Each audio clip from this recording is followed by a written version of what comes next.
Hey guys, it is September. September is a month that I think many on BookTube like a whole lot because we have been looking forward to it all of August, I guess, because it is time for Becca's Bookopoly and it is also time for the new edition of the Magical Readathon. I am also participating in a third readathon. I am participating in Series September. I think Magical Readathon and Becca's Bookopoly are like huge readathons within the community. I'm really looking forward to the sort of like community spirit that comes from these sort of like big readathons. Don't get me wrong, I love small readathons for these sort of like easier way to communicate with the people with it taking part within that one, but I also just love that feeling of knowing that kind of like a lot of people in the community are taking part within a single readathon. So for Becca's Bookopoly-thon, I'm going to be rolling as I go, and so Becca's Bookopoly-thon is basically going to be the readathon that's kind of determining my reading sequence, my reading throughout the month, because the first roll already decided what I had to read and it was not a book on my TBR. So if you want to see how that went, you can go and check out my September TBR that was supposed to be a 4-book TBR and is now a 5-book one. I have to read in order of my rolls, meaning I have to start with this book now. I'm starting with Swing Time by Zadie Smith. I will give you a synopsis for this later on when I've like read a little bit further into this book. I do kind of know what it is about, but I prefer to just like talk about it a little bit later within the video. But so this is going to be the first book that I have to read, or have to finish at least, within this readathon, and only then can I roll again and hopefully fit whatever prompts comes up with the TBR that I set myself out.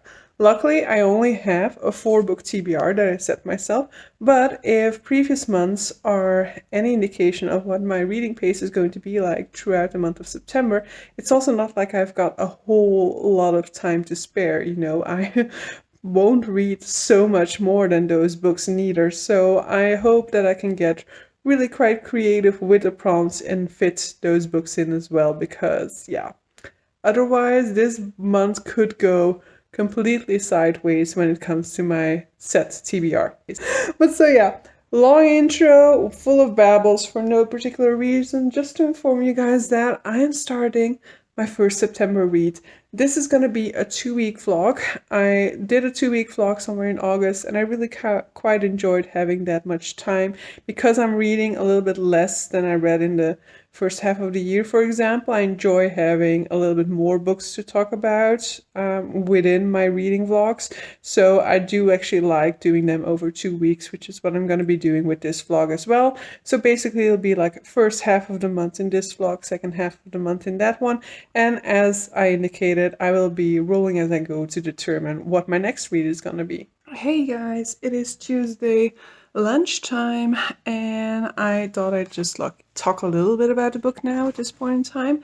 So I started reading it yesterday evening, but I'm really not that far in. I'm like 20 pages in at this point in time because, you know, with Becca's Bookopoly-thon, if she does print, she does them with like a dice, and then if there's a double, you need to switch books, and you could kind of like switch back after a while, but I decided then to stick on my other book. So Swing Time by Zadie Smith is about these 2 black girls who meet at basically like ballet class when they are young kids.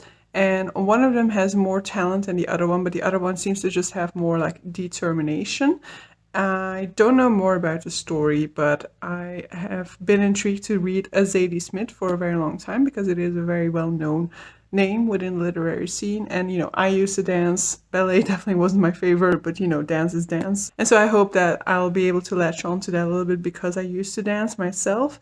But so far, it's kind of going slow, but I mean, I am like 20 pages in. The beginning of a literary fiction is often a little bit more of a struggle, so I won't hold that against it. I'm not saying anything about the book yet because there's definitely a possibility that I will end up loving this and that my speed will end up picking up.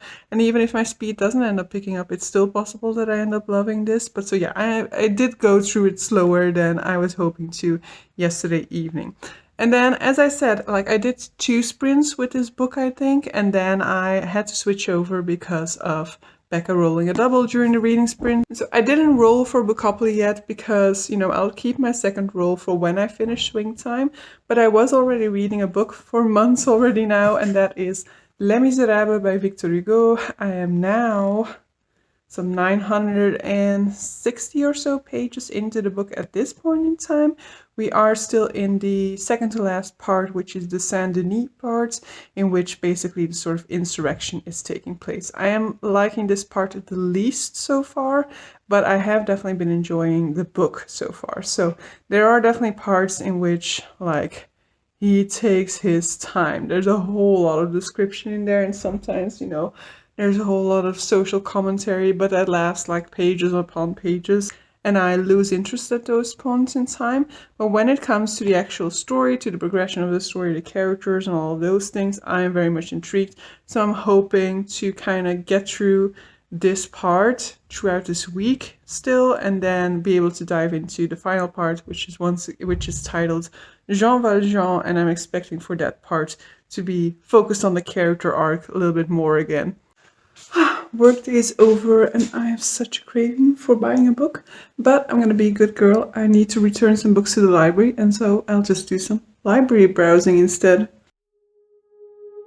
In all of us, in our hearts, there's love and light that we must realize. We need to feel, we need to use this warmth that could make bright our lives. In all of us, in our hearts, there's love and light that we must realize. We need to feel, we need to use this warmth that could make bright our lives.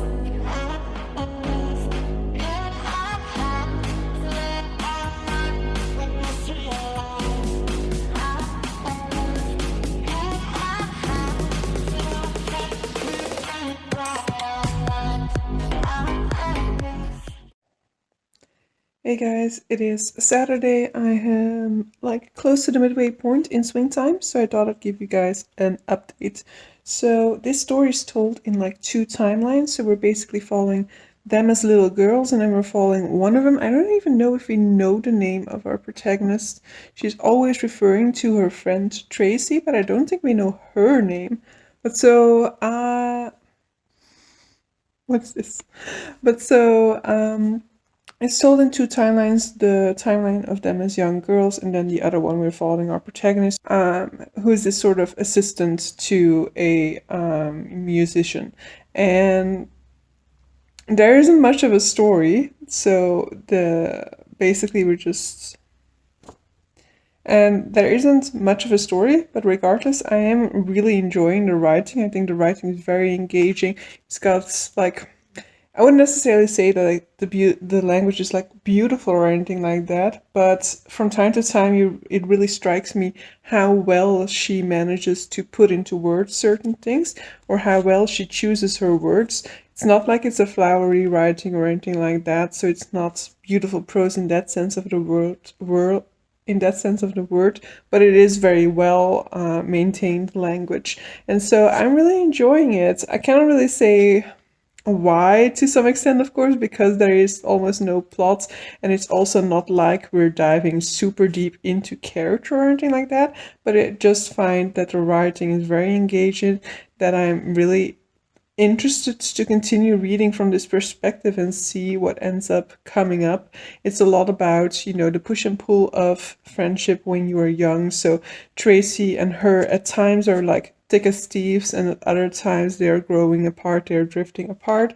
There's this sort of like friendship but also a rivalry between the two of them, where they like each other, they love each other, they spend a lot of time with one another, but they still also constantly want to be like one up on one another. And in the present timeline, there's some sort of a hint of something that happens like a year ago or something that I'm assuming we will have uncovered when we get further on in the book, but that I currently am not really at yet.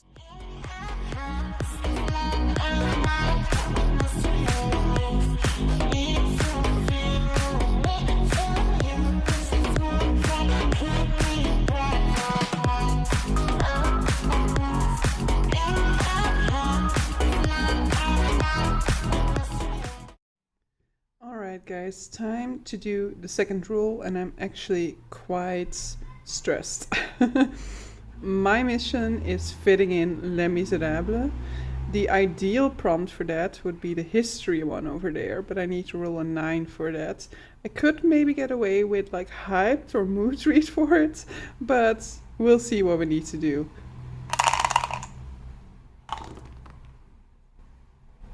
Oh my god, is this really happening?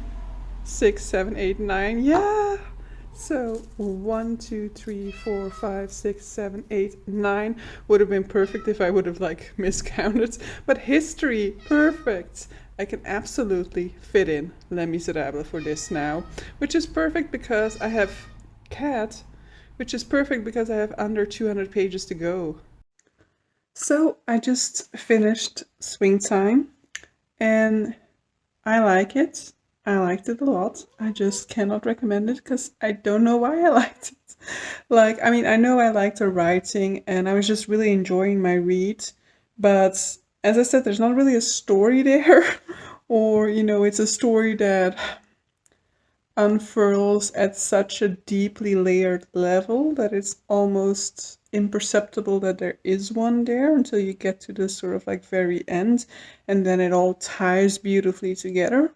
But I don't know whether a lot of people would want to continue to get to that, for example. And whereas I think it's a beautiful story and I absolutely enjoyed my time with it. You know, it's also not a new all-time favorite or anything like that. It's, yeah, I mean, I'm having real big difficulties describing my experience with this book, but I had a great time. Really enjoyed it. It said a whole lot of things about sort of like class differences, about complexities of human connections. Just at the heart of this is very much a complex interaction between our protagonist and this girl Tracy, and the way in which that complexity builds over time and the sort of fallout from their relationship, as well as kind of a toxic friendship to some extent. And so we start off with these two innocent girls and we kind of get to see throughout the book how their connection to one another breaks apart from time to time, how there's still this deep understanding of one another that pops up every time they see one another again, but how, you know, how they're ultimately also very destructive towards one another. And it also talks about differences of circumstances, differences of economical status, the difficulties of cultures meeting and placing themselves in one another, the sort of things like cultural appropriation. It introduces aspects such as blackface. There's just a whole lot in there, carefully woven into a big tapestry, that I definitely enjoyed a whole lot. And so it's a difficult one to recommend, but I am definitely happy that Bookopoly pushed this one on me. But so yeah, I still have Les Miserables to finish now. I mean, I won't be finishing it today. I still have just under 200 pages to go in it. I think I'll listen to it a little bit more now, but I am also really dying to watch The Walking Dead. I kind of want to restart The Walking Dead. I kind of stopped at like, I don't know, season 5 or something like that. Not entirely sure. That's really just a guess. And, you know, I've been really wanting to restart it. So I potentially will do that. And then I also have the Buffy Angel watch along with Becca later tonight. Am I a cool kid now that I have an hoodie? I hope so, but it is way too warm for this at the moment. But yes, here is my Christmas hoodie. Because of course I was gonna get the Christmas one. I was debating with the cat one, but the cat one had a color that doesn't work well with my skin. So easy choices. Alright, I am like 50 pages away from finishing Les Mis. I will give an update when I'm done with it. But I thought it might be a good idea to already roll. I don't know what I'm gonna do with these results, because there are so many squares that I don't want to land on at this point. And of course, the dice had to fall on the floor. So, let's go explore. Yes, a 6. Alright, so much for my nice framing, I guess. 8. 1, 2, 3, 4, 5, 6, 7, 8. Spooky. Yeah, I'm gonna have to think on this for a bit. I finished Les Mis. I am totally gonna talk to you guys about it tomorrow because it's midnight and I'm sleepy. I have just read 166 pages since the end of my workday, and so my brain needs a little bit of a break because I was actually already developing like a headache for the past hour or so. But I did it, I finished it, which also means that like the longest book on my TBR at this point is like 500 pages shorter than Les Mis was. There's like a whole big book that fits in between there. So, longest book of my TBR is now The Pickwick Papers by Charles Dickens, coming for you. Maybe not in 2021, we'll see. I tackled two of my major classics this year. I tackled Don Quixote, which in total in my editions was about like 1,500 pages, but in any case is also an over 1,000 page book. And then Les Mis, which is 1,263 pages in my edition. So I have been doing great when it comes to tackling the big books this year. So I'm very happy with that achievement, and I'll talk more about my actual thoughts about this book tomorrow morning. Hey guys, another awkward angle through the mirror, but I wanted to talk about Les Miserables, and I also want to show off my outfit because I love these new pants that I got, and I think this combination is a beautiful color combination in any case. So let's talk Les Miserables. So I finished this yesterday. I'm so happy. That now means that I have kicked off like the biggest book on my TBR, and I wasn't even planning to do that already in 2021. I at the start of this year had no intention to pick up Les Miserables, so I'm so happy that this read along came along and that I was able to get through this book together with people and, kick it off of my TBR. It is such a feeling of accomplishment when you finish a book like that, an over 1,200 page classic. I will definitely say that I very much enjoyed it. There were definitely a lot of parts that dragged, and that's kind of my main complaint is that I really love the story of Les Miserables, but I didn't really like all of the tangents that Victor Hugo would go on throughout this book. And I have read Hunchback of Notre Dame, for example, where I know he also does that from time to time, but I really liked it there. So I'm not entirely sure whether this is just a case of me listening to the audio and as a result not really liking those parts because they droned on and I couldn't really focus on them, or whether I would have had the same experience if I would have read this one physically the way that I did with Hunchback of Notre Dame. So do keep that in mind. It is a possibility, but so there's so many tangents about sewers, about the cannot come up with the word now, the Battle of Waterloo, for example. So there's so many things that he goes into for pages on pages, and like those things I just really couldn't focus on. So for me, those were an impediment. They could have been there, but like shortened. I didn't need a whole rundown of the Battle of Waterloo just for him to then be able to talk about somebody being saved from the Battle of Waterloo, which then ties in with the plot, for example. But we didn't need the entire rundown of it. So that is just one of the things that really irked me from time to time. I mean, it didn't irk me, but it was just something that I didn't get anything out of. Aside from that, I also felt like from time to time it was so moralizing. We would discuss morals or like moral conflicts so long.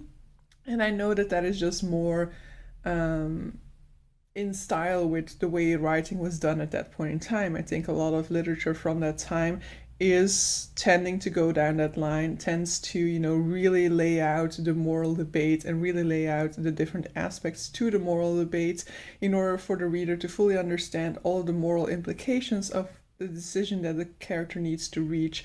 But for us as modern readers, this is something that we really don't do anymore, and or at least not to the extent that it's done within this book. And so it definitely would drag after a while because it would be interesting moral debates, but having them spelled out to such a degree would just get tiresome after a while. But when it comes to the actual story, I really love this story, and I think I got so much out of that story in the book version that I, in the musical, for example, didn't necessarily get because, I was able to dive into characters a lot more. For example, the character of Marius is a character that you really don't get to know all that well within the musical, but within the book he is delved into a whole lot more. There's a whole lot more to his backstory that ties in with his decisions, with his actions as well. And whereas towards the end of the book I kind of disliked him for a particular reason that did ultimately kind of get resolved to some extent. The morals of this book aren't always completely in line with mine, but that's also perfectly normal because this is a 19th century book. They have very different ideas about certain things, but I still felt like most of the morals of this story, most of the things that this story delves into, is in line with what we believe in now, is in line with, giving people second chances or not oppressing the poor and things like that, giving fair opportunity to everybody. Those sort of ideals are definitely at the core of this story. It's just that sometimes he will like zoom in on a particular case and you're like, not entirely sure that I agree with what you're saying there, but that is also perfectly normal. Society has moved on from 19th century, and so we are happy to see that some things at least have changed in the meantime. Really loving that one. In terms of what I'm picking up next, I will update you guys on that in a next vlog clip, but I have decided on a book, so I am going for like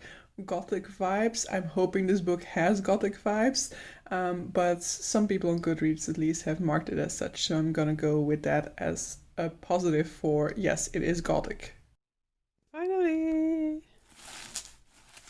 Look what we have here. The Bookathon candle, looking gorgeous. Look what we have here. Journey before destination. Had to get it, of course. My candles finally arrived. I was so optimistic to think that if I paid the customs fee, like the day before I returned from holiday, it would be there the day when I returned, but poor naive me. It took an extra week, of course, but I have them now. So I'm gonna be lighting these. Well, let's get rid of that ugly thing.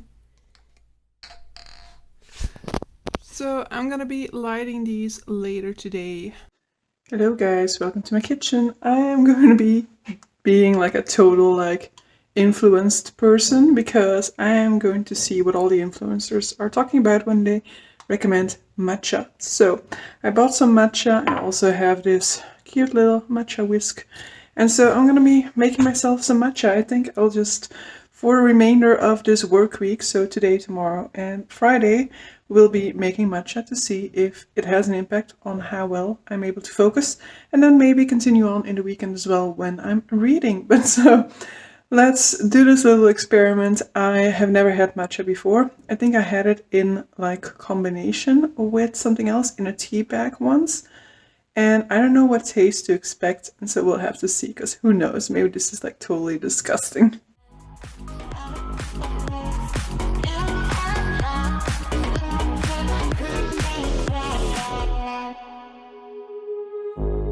All of us, in our hearts, there's love and light that we must realize.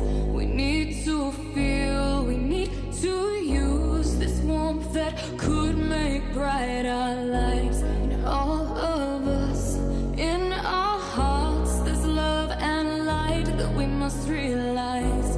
We need to feel, we need to use this. Like, I don't love it, but it's not what I expected. When smelling it, it smelled kind of like these sort of like seaweed sheets that are used when making sushi, for example. And so I was like, but it definitely just tastes very much like tea. What a surprise. It just tastes like very strong green tea, I guess, and I'm not a green tea fan, so I don't know. I'm not immediately opposed to the idea. We will continue this experiment. Lunch break, and I actually quite enjoy the matcha. Like, I'm not going to say that's like my favorite tea or anything like that, but it also is like unintrusive, I guess. It's not like I have to get over the taste or anything like that, as I originally thought when I had like the first sip. So it's much more like, you know, a standard black tea that just has a sort of like very tea-like flavor, but doesn't have any sort of like frills. It isn't sweet, it isn't this or that, it is just tea.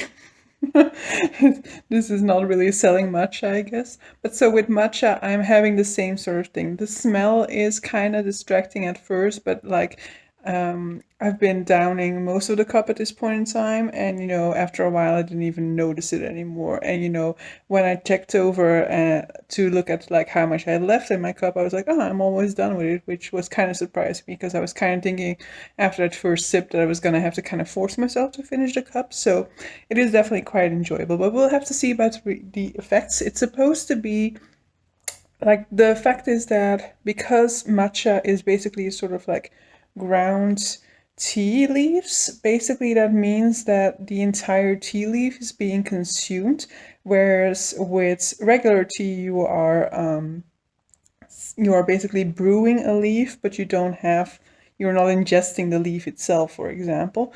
So as a result, in matcha, there's a lot more caffeine, for example. So you have the same amount of energy as would be in regular coffee, for example. But with coffee, it is like released in one go, and then you have withdrawal afterwards, which I mean, I'm not one who really notices that or who's really aware of that in any case. But with matcha, it's supposed to release like slowly throughout the next couple of hours or whatever. So it's supposed to give a much more balanced energy release. Hey guys, so it is a few days later. I thought I'd update you guys on what I'm currently reading, and that is Frenchman's Creek by Daphne du Maurier. So this book has been on my TBR a few times past year. It is actually now counting for a secret project, but that video won't be out for a few more months, so I think I will still talk about it in this vlog as well. But so, Frenchman's Creek is a book by Daphne du Maurier, most known for the book Rebecca. Also, quite a well-known book by her is My Cousin Rachel. So this is my third book by her that I'm going to be reading. It is fitting the spooky prompt because it is kind of gothic vibes, and especially like I am only like 50 pages in at this point in time, but I can already tell that it's got kind of a little bit more of a darker vibe to it. So basically we have this London socialite who's kind of an impulsive lady. She's very strong female lead, it seems like, and so she is escaping her life with her husband in London by moving away into their country home by herself with her children. And when she's there, she stumbles upon a sort of pirate ship, is taken in board by the local pirate, and he has just signed her on to be part of his crew. So very interested to see where this is going to go, because, you know, I have no idea how this story is going to envelop after this. Daphne du Maurier usually has quite a dark twist to her stories. So, like, with that, I don't mean that it is like that you're going to be shocked by what happens later on or anything like that, but there's always a dark vibe to these stories. You always expect that there is more going on in the background than what you're actually seeing. So I'll be eager to see how this one fits in with that writing style that I've so far seen in her other books. So yeah, really looking forward to continuing on with this one. I do, however, have to do quite a lot of work this week because I only just, of course, realized that in a little over a week I'm leaving on holiday again, and I haven't pre-filmed or pre-edited any video for that. So I need to get filming and editing a lot throughout the coming days. So I'm hoping to pre-film and edit a lot of things already during the weekend and starting tonight, and then hopefully have it a little bit quieter next week, so less pre-filming and editing, because I will have to do it throughout the week then, and I won't have a weekend because I will be leaving Saturday morning next week. So yeah, That means that this weekend I have more to do than I originally planned. I also have my father installing a new rail for my blinds in my living room. So I originally had planned to do like a sort of 24-hour readathon on Saturday. So that's not going to happen because I have too much to do to be able to dedicate 24 hours to reading. But so I do still actually hope that I'll be able to finish Frenchman's Creek throughout the weekend. I do also have another book that I'm reading, but I don't know yet whether I'll be able to fit it in for Becca's Bookathon, and I do hope to finish it as well before the end of the weekend because that is an arc that is coming out next week. So ideally I finish it in the weekend so that I can film and edit a review for it to go up next week. So quite busy at the moment. So, but you know, if I just push through it now and like absolutely dedicate my time to it, I do have a nice week of a holiday to relax and recover from it. So it's all good. I'm dedicated to doing it. Morning, guys. It is Sunday morning already, and you know, I am very close to finishing Frenchman's Creek. I think I have about 54 pages to go in it. It's difficult to talk about, and never mind the massive bag I have under like one eye. What's up with that? But it's difficult to talk about this book to some extent because I don't know what the vibe is of this book to some extent, you know? It kind of feels just like a romance story because it isn't really spooky. It like gave a little bit of spooky vibes at the very beginning, but as I said in my previous update about this book is I know Daphne du Maurier to be like she often puts a sort of like dark spin on the tale. So I'm not sure whether I'm still kind of waiting for something dark to happen, but maybe I'm just like wrongfully waiting. Maybe this is just like a regular sort of like more romance type story about a young woman who knows what she wants, who is tired of living the life that she's leading because it restrains her real persona. It restrains these sort of adventures that she is seeking, and who steps out of that comfort zone by making a connection with a pirate. And you know, he shows her a whole world that fits her and her personality a lot better than her real day world does. Maybe it's just a story like that. Yeah, there's a lot going on, and I haven't been bored neither. And I still like Daphne du Maurier's writing style. So I think she has a very, you know, sort of like easy flowing writing style that me like. It's not. There are definitely passages that really show the craft and that you really think like, oh, this is so masterfully crafted. But a lot of the times you don't really notice the writing, and that's the type of writing that I actually a lot of times prefer because I really like it when, you know, the writing facilitates the story, when it makes itself unnoticeable almost. And so that's definitely the case here. I feel like everything flows perfectly. So I'm going to be continuing on with it a little bit more now in the morning, and then I hope to still film a video because I need to film one more video today, and then I didn't do anything off of my to-do list yesterday, so I still need to edit a video as well today, and then hopefully finish Frenchman's Creek and my arc as well. And that would be a nice end to this reading vlog if I can get all that accomplished. But I also am going to my parents for lunch, and you know, that's a few hours less in my day, so I don't know whether it's feasible or not. I'm just definitely gonna try to. At the very least, I need to edit a video because I need that video to go up today.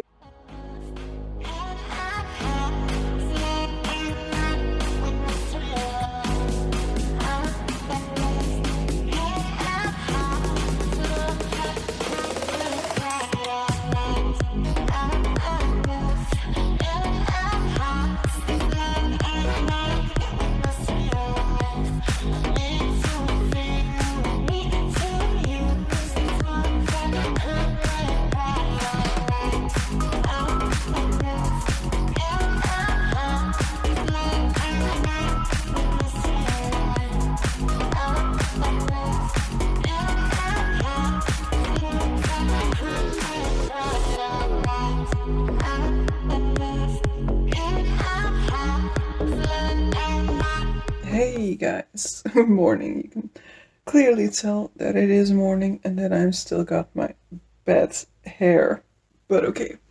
So, I finished Frenchman's Creek yesterday, and I did really enjoy it. I think it's good, and I think it has very interesting aspects and elements to it. I very much love the strong, independent woman aspect to it. She's also at some point, persecuted by an aggressor, basically, and she manages to get away from him. And she's a mother whose story does not revolve around her motherhood. She is a woman who knows what she wants. She goes out and grab it.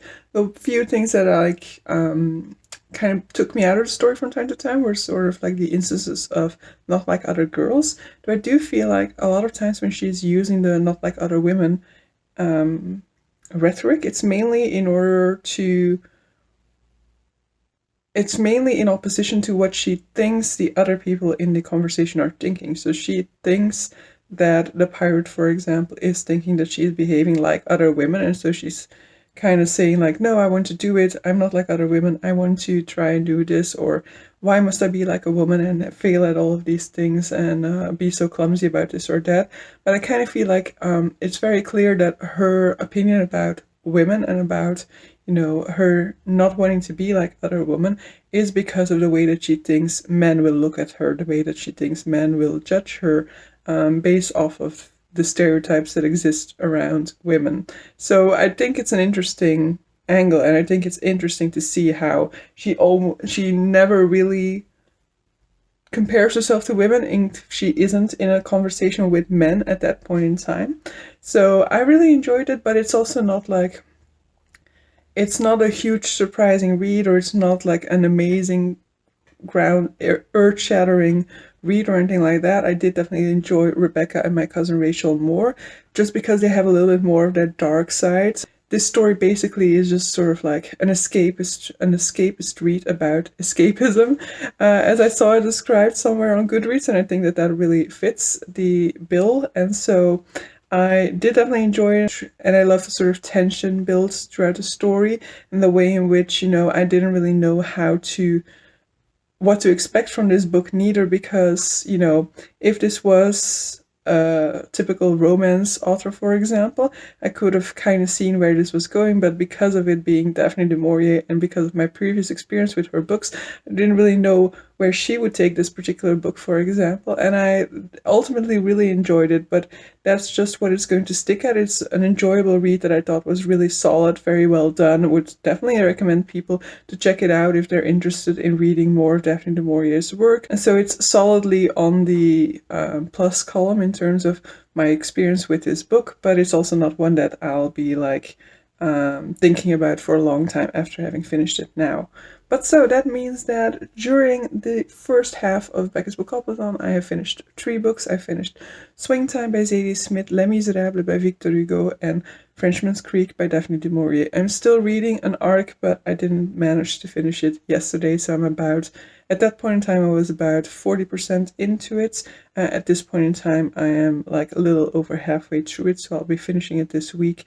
And so you will have the rest of my adventures with Becca's Bookathon in the follow-up vlog to this, which is not going to be next week's vlog. I think it'll be a little bit later probably, but so the second half of this month will be condensed into that particular vlog, so hopefully you will tune in for that one as well. But so yeah, hope you guys enjoyed this vlog, and see you guys for the future one. Bye!